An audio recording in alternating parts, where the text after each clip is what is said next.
spoke yesterday about your health and your cancer diagnosis. Can you just talk us through when you got diagnosed with that and where your health is right now?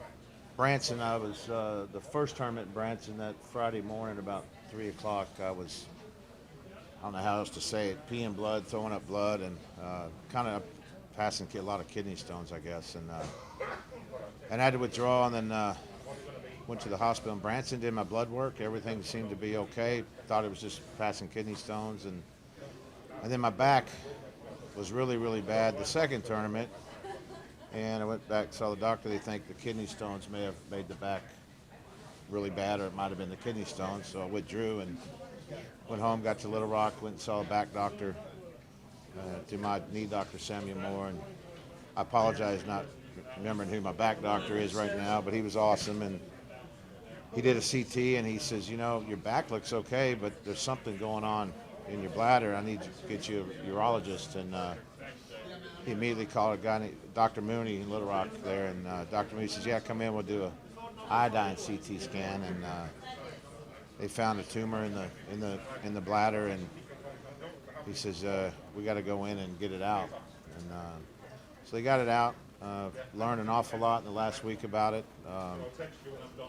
It's something that a lot of people have beaten and can get through it, but it's going to be painful about 3 months, 6 months, a year. It's going to be pretty painful how they do the operation. So 85%, 80 to 85% chance it comes back, and most likely I'll be getting it done in November again. So, but the good news is it wasn't in the kidneys, it wasn't in the pancreas or the liver. So I mean, hopefully just keep going back and doing that. But a lot of people said they've had it, and a lot of people have made it, some haven't. But I feel confident that if I do what they tell me to do. Hell, I only smoke 6 cigarettes, not even 6 cigarettes out there today. It's usually about a pack and a half. So I'm trying to slow everything down, but I can't just quit everything right now. So, and Doc's cool with that. So we'll see in November, and when I go back in, when they go in and see if it came back, they'll just cut it out again and keep cutting it out until hopefully one day it goes away. Right. How do you just feel in general, John? I saw you on the first team, and Miller said, "How are you?" He said, "I'm just a little bit tired," but you just keep going, you keep playing, and how do you feel just in general? Well, it's kind of, Doc didn't really say to just sit at home. He didn't really recommend me playing either, but I figured I can't just sit at home. It's just going to get in my mind, and it's going to make me feel worse. So I figured just try and keep playing as much as I can. I'm going to go back home after this week and go see the doc again. I hate missing Pure Insurance and Pebble, but he wants to go and sit down with me, and we go through everything and set up an appointment sometime early November, right after the season, and go back in and check it out again. Was it tough hearing, the diagnosis? What was sort of going through when you hear the diagnosis like that? Well, doctors are pretty cool how they explain it. I mean, Dr. Mooney was great. He says, you've got bladder cancer, but you've got a good bladder. You've got the one that we can beat.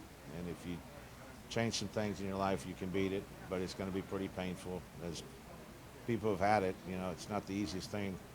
That the catheter going in your little pee-pee there, and it's that chemo going in there. It's pretty tough. But that's, I'll see what happens in November. And but those are 8 days after that surgery that are just brutal. That it's just it's a brutal feeling. But I am tired. And Have you already started chemo? I did it for 8 straight days, or like I took the medicine, and they had chemo in it when they did the surgery as well. So it was a pill, 3 pills I had to take. But it's weird. Peeing cowboy blues, so that was kind of weird. You can still smile, though. Oh, you got to, man. Hey, we'll beat it. I'll beat it. Well, one other thing I was going to ask is just about the outpouring of support. I saw on Twitter you put, you're just thankful so many people reached out and texted you, and you hear fans shouting John and Daly, all that stuff. What's the message to your fans? Well, I love them, and the cool thing about social media is when you put something out there like that, how many people come flooded in and tell me that they had the same thing, do this, do that. If it doesn't get any better after the 3 months and then the 6 months, then there's a thing called BCG, which I got to read up about it, but I had about 30 people tell me that they went through BCG, and after 8 years they were cancer-free, or 4 years they were cancer-free. So you know, it could be a long process, but you know, it is what it is, and I'm just going to do whatever I can, to whatever the doctors say to do, and fight through the pain, I guess. I think the quote you had was you beat the odds all your life and you're going to try to do it again. Is that kind of Pretty much, yeah. I never thought I'd see me getting to 50, so every year after that's it's just a gold medal for me. That is the win anything. John, with everything you've been through recently, how good did it feel to go out and shoot a 200 round?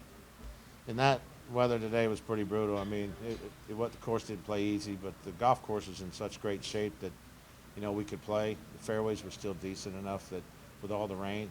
So hats off to the superintendent and the crew for the golf course even be playable. I mean, but golf course is great. I hit some really good shots, made a couple putts here and there, but the greens are just so perfect that you feel like you can make some putts on them.